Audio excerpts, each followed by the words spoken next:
I'm Sarah Wilson and you're listening to the Roots and All podcast. I'm here to help you get growing. Join me as I explore everything plant related both indoors and out and provide the information you need to create your perfect green environment. Hello and welcome to this episode of the podcast. This week's guest is writer Julian Hoffman and we're talking about his book Irreplaceable. I read the book a few months back and as you might expect from reading the blurb, it's about those irreplaceable wild environments and species that we're in danger of losing. What I wasn't prepared for was just how beautifully written the book is and how moving I would find it to read about the people who are so deeply connected to the landscapes and the animals that they're battling to save, and how it would stay with me after I put it down. I wish I could give a copy to all of you because it carries a message that is so important to all of us in these times. Julian spoke to me via Skype from his house in northwestern Greece, but he assured me we shouldn't be too jealous as it can get pretty cold where he is this time of year. What are we really losing when we lose wild places? Well, I think we lose so much with the loss of any wild place, to be honest with you. And I suppose for a start, there's the place itself with all of its compound histories and its ecologies and its intricacies. And then I guess depending on where in the world you actually live, you lose all of the wildlife that's associated with that place, whether that be water voles or redwoods or kingfishers or bluebells or lynx. And you also lose the wild itself, that extraordinarily vibratory process, that kind of surge towards life and complexity. You then lose wonder and beauty and meaning. And ultimately, of course, you lose possibility itself, all that potential for human attachments and contact and connections with a wild place in your own surroundings and all of the various meanings that then resonate out from that. I suppose you lose kind of integral facet of your life. And those wild places, because I think often we've sort of distinguished wild places largely by describing or defining them as those kind of totemic wild places. You could think, for example, of the Scottish Highlands or some of the wild coasts of Wales. But in Irreplaceable, I really made a conscious effort to write about and explore also wild places in an urban context, particularly at a time when, over half of the world's population is urbanized and lives in cities. And it might be simply a small urban city meadow, or it could be an allotment patch. And, something like allotments, we're losing at an unparalleled pace in the United Kingdom. There was a freedom of information request several years ago that was conducted by a campaign group who were seeking to protect and preserve their threatened allotment in Watford. And they discovered that between 2007 and 2014, only 4 of 198 applications to close allotment sites had been rejected by the Secretary of State. And all of those other 194 had been destroyed. So this loss of wild places, whatever the context might be, it's kind of that loss just ripples outwards through our lives in an exponential manner. One of the things that struck me when I started reading the book was that obviously because of the nature of what we're talking about, we tend to compare it to what we've lost or what we've had in the past. And yes, I did think to myself, if future generations don't experience as much biodiversity or as many wild spaces as the generation previously, then does it even matter? Will they even know what they're missing if they've never had it? Yeah. It's a really, really critical question, I think, this. And, on a very simplistic and personal level, when I think of the wonder and joy that I've been fortunate enough to experience through contact with wild animals and whilst exploring wild places in the course of my life, I would absolutely want those opportunities for contact with the natural world to be passed on to future generations, for that sort of extraordinary enrichment of human life to be theirs as it has been for mine. But what you're also asking is a really interesting question because it leads us on to an issue or an idea that's been called the shifting baseline syndrome. Because when I think back to my contact with the natural world, it's nothing like contact with the natural might have been a century or 2 centuries or 3 centuries ago. So those future generations, as you quite rightly point out, they might not really know what they're missing. And the shifting baseline syndrome, it was developed by a fisheries expert called Daniel Pauly. It was sort of developed in response to scientists' utter inability to estimate what pre-human population sizes of fish species were and actual physical sizes of fish themselves. They had no real way of comprehending what that was on a pre-human baseline. And that idea has now gone on to be relevant, I suppose, to a much wider set of relationships between humans and the natural world. And the American writer Julia Whitty calls it the phenomenon of forgetfulness, because by and large, our relationship with the natural world tends to unfold on a day-to-day basis. That's how our sort of contact works. And it's really, really difficult for us, except in perhaps the theoretical sense, to try and understand and gauge what past abundance might actually have been. And in the process, we then tend to normalize. We psychologically accept absence. We normalize absence because we have really no way of understanding what past presence might have been. So to kind of give you a brief example, you might be thrilled in a summer's wood in England to hear an elegant quartet of birdsong. And you might possibly remember that when you were a child, that was a chorus. But you have no real way of knowing in an experiential sense that to understand that once, long ago and well before your time, that was actually orchestral. That's what the shifting baseline syndrome is about, where we simply accept the kind of continually degraded nature of the world. And the great poet Gerard Manley Hopkins, he sort of summed it up in a beautiful but very mournful poem called Binsey Poplars that he wrote in 1879 after he'd witnessed the levelling of a beloved row of poplar trees on the banks of the Thames, not far from Oxford. He wrote a line in which he says, "Aftercomers cannot guess the beauty beam." And that to me really sums up where we're at in relationship with the continual diminishment and depletion of the natural world and our experiences. So it's really important to try and register the shifting baseline syndrome as much as we can and to kind of take note of what that dwindling means. Kind of getting down, I suppose, to the crux of the book. I was also wondering, does it matter if we lose long-standing established habitats? I mean, in what way are they irreplaceable?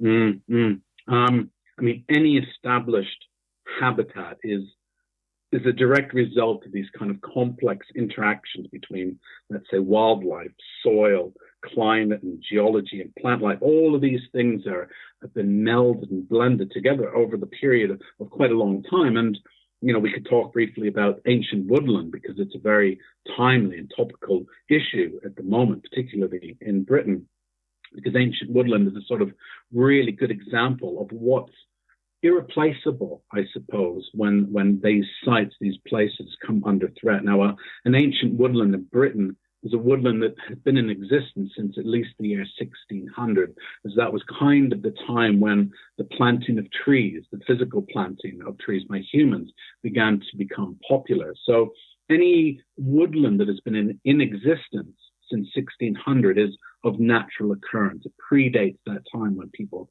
began kind of planting.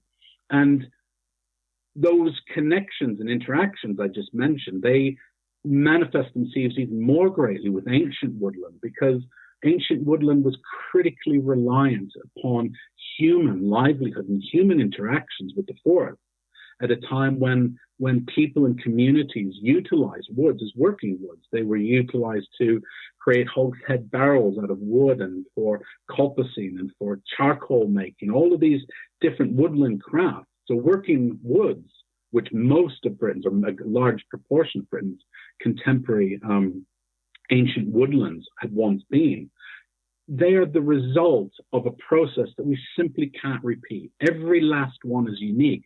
And in many ways, an ancient woodland, some have described them as museums in a way, but what differentiates them, in my opinion, from a museum in which there's a lot of inanimate objects that have been kind of classified and showcased, is that ancient woodlands are still very, very much these living repositories of our culture and our roots. They're still utilized, if not for woodland crafts as they were in the past, very much for people's enjoyment and engagement and bird watching and walking and jogging and all these kind of things that people love to do in woodlands. And so they really are irreplaceable in the sense that we have no knowledge of how to reconstruct, how to recreate an ancient woodland, because its history was absolutely of a time, and those processes simply aren't part of our world anymore.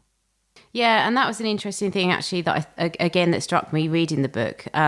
Specifically, you write about the Hoo Peninsula with a rich landscape of saline lagoons, but they came about because of human changes. So part of me kind of wondered, who's to say that the changes we make to the landscape today won't also contribute to positive developments in the future?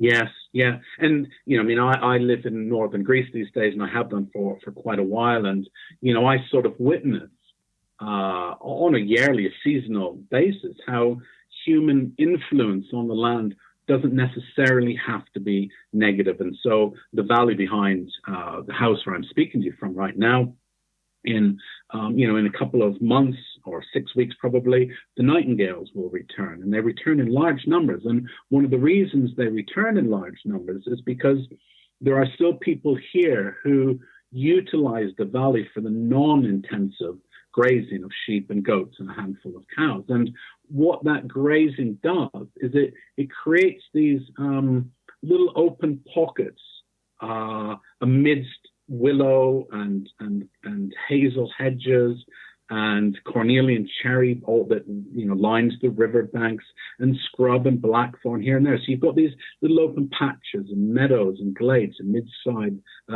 scrub, and it creates this absolutely fantastic sort of mosaic habitat, which is absolutely ideal for nightingales, and it's absolutely ideal for a profusion of butterflies and a number of other species.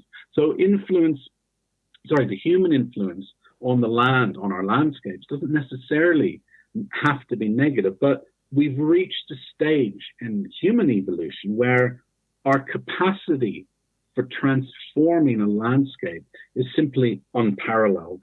And you mentioned the Hoo Peninsula, and those saline lagoons were the result of 19th century clay digging, so a relatively small scale industry. And even at the time, there's early photographs that show swans using these quarries where water sort of filled in places. But the proposal to build Europe's largest airport on the Hoo Peninsula, the story of which I tell in the book, and the story of resistance to that proposal, would have completely obliterated a large portion of the Hoo Peninsula, including two entire ancient villages in the 12th century churches.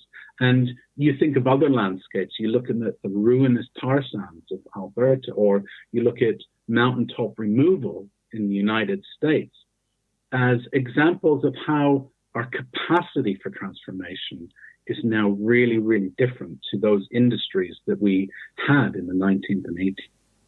Definitely, it's the rate of change. So that brings me on really nicely to another question, which is, how do we reconcile our desire to protect wild spaces with our need to expand and be better and faster and richer and all the rest of it? Yeah, it's a really good, what I would say, I think one of the first things we have to do is to examine a single word in that sentence, and that's the word need. Do we need to be continually expanding? Do we need things to be faster? Do we need to be richer? Or is it about desire? And I think that, many of the people, and I say this actually as someone who, makes great use and takes joy in a lot of our digital and technological advancements, but I've also become increasingly aware of the kind of cost that has for the natural world. And many of the people I spent time with in writing Irreplaceable, they were arguing for a very, very different measure of well-being. And these were people who'd come from all different kinds of backgrounds and different parts of the world, really different parts of the world. But they were arguing for a measure of well-being that was very different to that of economic growth and GDP, which for far too long have been our kind of sole understanding of what prosperity means, at the exclusion of sort of mental well-being, emotional well-being, spiritual well-being, and the well-being of the wider world. So I think we have to begin looking at things in a much more holistic manner and recognizing that our place on this shared planet is absolutely bound up with a healthy and functioning set of ecosystems that inevitably keep us alive and well also. And thinking about a desire to want to get somewhere quicker, and also the fact that you touched on ancient woodlands. Obviously, HS2 has got the go-ahead in the UK, and that does pose a threat to ancient woodlands. But one of the counter-arguments to the disruption that it will cause is that they will be engaging in biodiversity offsetting. So isn't it better to replace an old wood with a new wood, say, that's double the size? I think that the writer George Monbiot probably summed up that issue. He summed it up really, really well, because he wrote in an article of his that accept the principle of biodiversity offsetting and you accept the idea that place means nothing, that nowhere is to be valued in its own right anymore, and that everything is exchangeable for everything else. And for a start, those ancient woodlands we were talking about, not only, as we briefly mentioned, they're the result of these hundreds and hundreds of, intricate interactions between people and livelihood and community and wildlife. But they exist as an ecosystem that a new wood simply can't furnish the same opportunities with. So to replace them with saplings, for example, the stag beetle and 650 other beetle species in the UK alone are absolutely dependent on ancient woodland and or old trees in some point of their life cycle. And so if you think of replacing an ancient woodland, that largely intact sort of soil structure that has been in existence for several centuries with a group of newly planted saplings, there's no real comparison, because for all those beetle species, those saplings are of no use. For woodpeckers and nuthatches, those saplings are of no use. For wildflowers like bluebells that have long had a close association with ancient woodland, those saplings are of no use. Now, maybe in, let's say, 400 years, because that's the kind of time limit we've given for ancient woodland, those saplings might accrue enough meaning to be considered to be ancient woodland. But by simply doubling the number of trees and losing the old ones in the process, we're basically replacing something of value with something of much less value. Obviously, it would be hugely detrimental to the species, the non-human species that live in ancient woodland, for example. But I think your book is so powerful because of the people who are in it, and they were also passionate about their local environments, and they obviously had a really strong connection to the place. But I got the impression that even those who you spoke to who weren't particularly connected to the place, nobody seemed anti-nature. So my question is, from that, why can't we fight councils or policymakers or governments who do seem hell-bent on developing at any cost? Yeah, it's a really good question. It's one of the biggest surprises. I spent about six and a half years traveling extensively and speaking to a large number of people and interviewing them in many different parts of the world. Was beginning to understand just how many people have a really deep connection with the natural world on some level. For some people, it was really, really active about being out and understanding species and, making sure that they were minimizing their carbon footprint wherever possible. But for others, it might have simply been about taking a stroll through a wood because it made them feel better, or for longing for kind of clean water and clean air for the children to grow up in. But they all stemmed from this same kind of idea, really, that they were really in favor of preserving the natural world. And I think that the reason that it's often so difficult, and as you mentioned, fighting councils and policymakers and governments and developers, is because at its most basic level, our economic system and its supporting political framework is heavily invested in the ruination of the living world. There is an awful lot of money to be made when you're in the business of building motorways and airports and luxury flats, or in the extractive mining industries. And capitalism has become the kind of tool through which a minority of people have kind of accrued not only vast sums of money, but also incredible power, and by and large dictate the projects that are unrolled across countries like Britain today. And so I think that it's about upsetting these relationships of power and making it clear to those whose voices typically are heard, the politicians, the big corporations, the banks, that these places, the natural world, is of enormous importance to us as individuals, as communities, and to make it clear that this matters, that this is a really, really important issue. Yeah, this might be kind of beyond your remit, but I'm on social media, I'm on places like Twitter, and it does become a bit of an echo chamber, and you tend to follow people with similar ideals as yours, and so everybody gets aerated when some trees have been cut down or something's been trimmed out of season. But what actually can individuals do to make a difference? Because I'm not sure just kind of jumping up and down and getting upset on social media is really cutting it. Yeah. It's I've kind of noticed this in my own use of social media, particularly in the last year or two.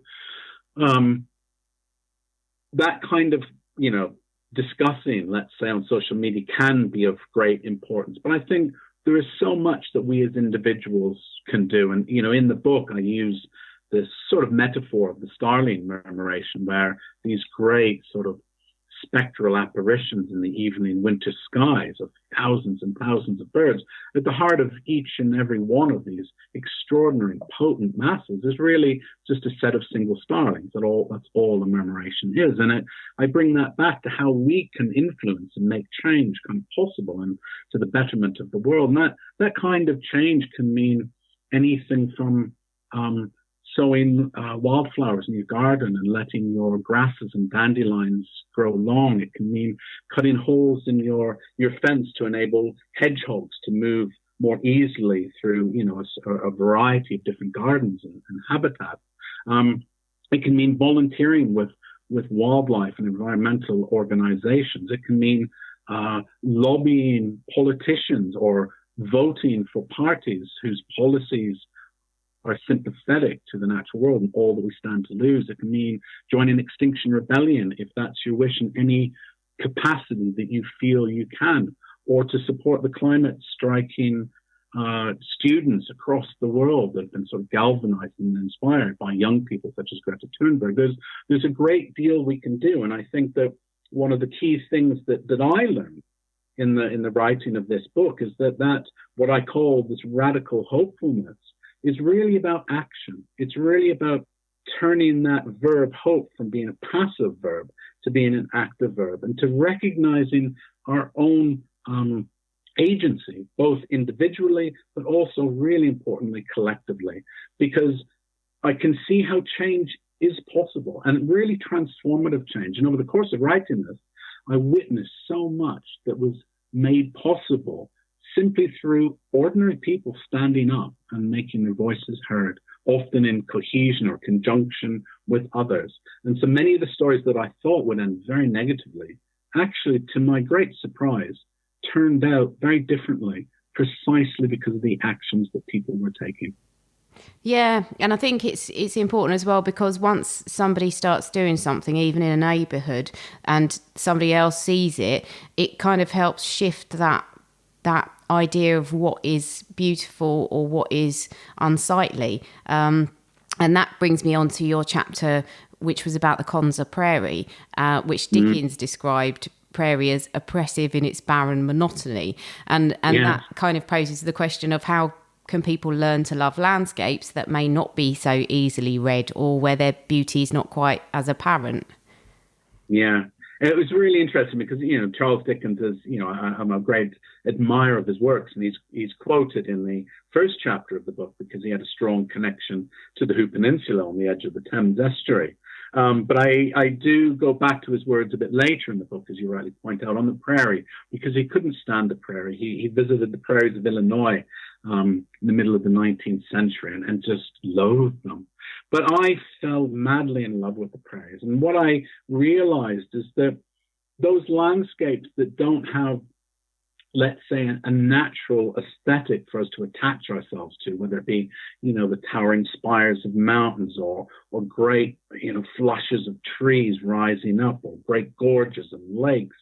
We have to think about our relationship differently. And I would personally advocate trying to approach it with almost a childlike curiosity, because you look at how children approach the natural world, very young children, they're can be fantastically absorbed in the very smallest of things. They just let themselves almost sink into any kind of scrubby little meadow that we as adults might kind of pass by. And so on the prairie, for example, feel the wind, watch how the sun kind of settles and stirs and shifts through the clouds across these great swaying, rolling, dipping hills of grass. Listen to the bluebirds and to the, these different species, and to kind of let yourself just sort of slowly settle into that great sea of grass. There are all of these more minor processes, let's say, that are continually unfolding anywhere that we experience in our lives. And, there was a really interesting example in Leeds the other day that you may or may not have seen on Twitter, where a group cleared out what had been Buddleia scrub and various other species, and because they thought that it cleaned this kind of verge. But what was revealed was a rather ugly sort of iron or metal fencing against some brickwork and a lot of graffiti. And of course, what was lost from that scrub come spring was the profusion of flowers that butterflies and other bugs would have been immediately attracted to. And I think we do need this shift in our kind of aesthetic understanding of what is important and meaningful, because what's pretty to us might not necessarily be what's useful to the wider world that we depend on. Yes, I did see that, and actually that's what I had in mind when I asked the question about how do we shift people's views of what is unsightly, because actually a surprising amount of people came forward and said, that was lovely. That was, and although it might have just looked like a patch of scrub, a lot of people defended it. So that I found quite heartening, really. It was. Yeah. It was. You're absolutely right. And I suppose the other question I was going to ask, your book is called Irreplaceable, and when I read it, I did panic because there's such a lot at stake and there's so many things we can lose. But you also touch on the idea of not just preservation, but restoration. And a lot of people who I speak to who come out against, kind of maybe things like the native plant movement or trying to keep habitats as they are, will accuse me or will accuse the kind of idea of that of being just an exercise in nostalgia. But I thought it was really interesting when you spoke about restoration, because I wondered how meaningful it actually can be to re-establish something that has been wiped out from a site and that can only be restored with human intervention. And I was thinking specifically about your chapter on Medewy'n. You're right. Preservation and restoration are two very different things. But I think particularly in the midst of a climate and biodiversity crisis, we need to be not only preserving what we already have, not only retaining what remains with us, but also expanding outwards from those places and to be looking to restoring some functional processes in the ecosystem. So restoration can never truly replace what was lost. For the very simple reason that the kind of essence and meanings of the places are bound up with its histories and all of those processes that brought it into being in the first place. But I see restoration as an extraordinarily powerful and potent method of healing effectively damaged land. It's about sort of making good on old debts. And Medewy'n Prairie in Illinois was a really inspiring example that I was fortunate enough to spend some time on. And even the name itself, which was chosen because the name effectively refers to the sort of great medicine society of the Anishinaabe peoples who once inhabited this area. So it was about the healing people, because this was really about healing the land itself.